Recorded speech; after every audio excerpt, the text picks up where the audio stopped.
On appelle locomotion un ensemble de techniques qui permettent à une personne déficiente visuelle de se déplacer en toute sécurité. L'utilisation de la canne, l'analyse des trajets ou l'apprentissage des techniques de traversée nécessitent une formation spécifique. C'est le rôle de l'instructeur en locomotion. La technique de guide, qui consiste à aider un malvoyant à se déplacer, est une technique extrêmement simple que tout le monde peut apprendre et mettre en œuvre. Ça nous permet, nous, d'expliquer 2 ou 3 choses à un voyant qui peut nous guider n'importe où avec 2 ou 3 notions, notamment dans les lieux publics, des choses comme ça. On va maintenant aborder la position de référence de la technique de guide. Par quel bras préfères-tu être guidé? Le bras gauche. À gauche. À ce moment-là, le guide se met un pas devant la personne, légèrement décalé. La personne vient tenir le guide au-dessus du coude, ce qui lui permettra d'avoir un meilleur ressenti. On y va? On y va. La technique de guide est basée sur ce que l'on appelle des codes corporels.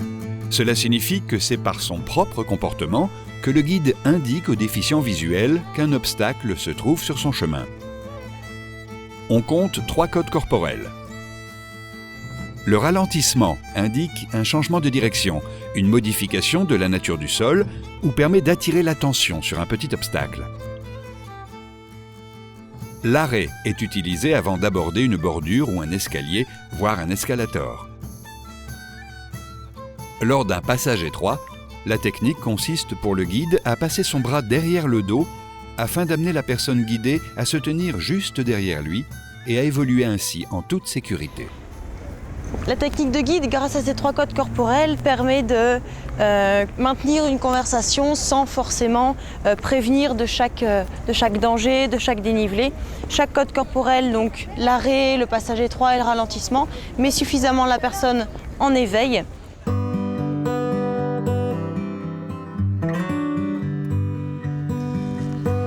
Là, notre rythme de marche est régulier, mais on va bientôt aborder un changement de sol.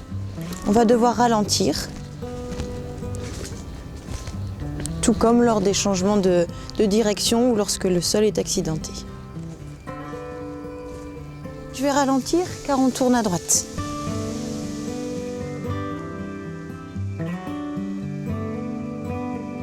En cas de demi-tour, c'est le guide qui tourne toujours autour de la personne.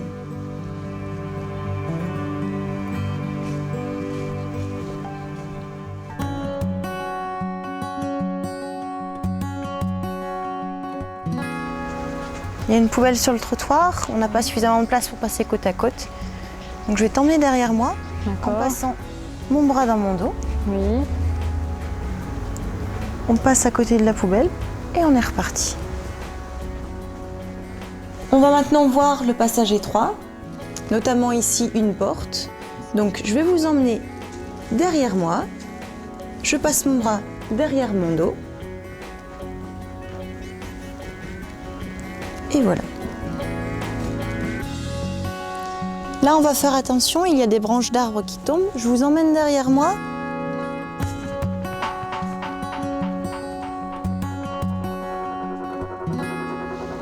On va faire attention, là, il y a une poubelle, je vous emmène derrière moi.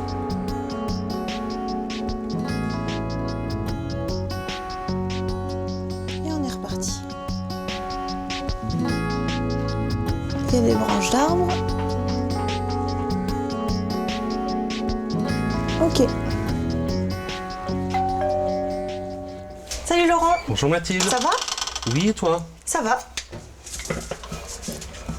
Alors, on est dans mon couloir. On peut pas passer côte à côte, donc je t'emmène derrière moi. Ça va?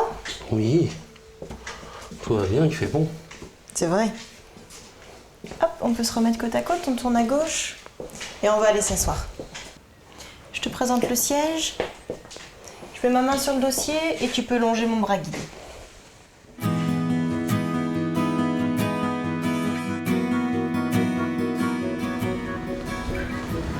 On va traverser, on va prendre les lignes à gauche. Oui. Je vais m'arrêter au bord du trottoir. Tu as un pas à plat à faire. Moi, je descends la bordure. Et ensuite, tu descends ta bordure. On y va ?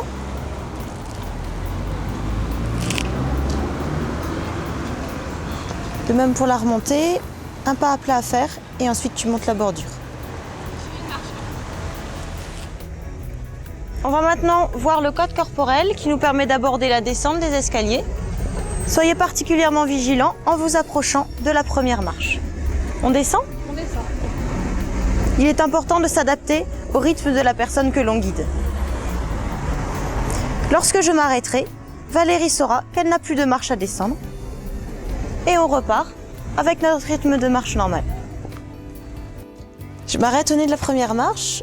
Au moment où je monte, tu vas sentir mon bras monter. Oui. Tu devras faire un pas à plat avant d'enchaîner les différentes marches. D'accord. On y va ? Oui. Je monte un pas à plat et on est parti. Arrivé en haut de l'escalier, lorsque je m'arrêterai, c'est que tu n'auras plus de marche à monter. On a un palier. On va arriver au trottoir. Donc je m'arrête à la bordure. Tu as un pas à plat à faire avant de la descendre. On y va ? Pour la remontée, il en est de même. Je m'arrête, tu as un pas à plat à faire et tu la montes. Et on fait la même chose. Je m'arrête au nez de la première marche, un pas à plat et tu descends.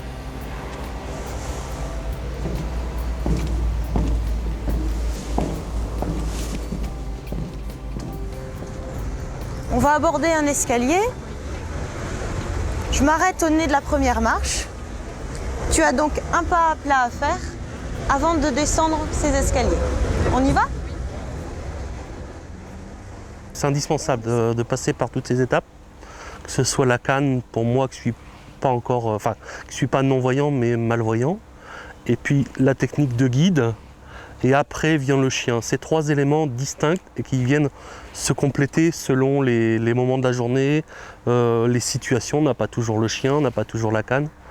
Le fait d'être guidé, c'est déjà mon attention est moins sollicitée parce que je sais qu'il y a quelqu'un à côté de moi pour m'aider. Mathilde, tu peux me montrer la technique pour faire demi-tour ? Oui, si tu veux, c'est très simple. Tu ne bouges pas et je tourne autour de toi. Hop, et on est reparti.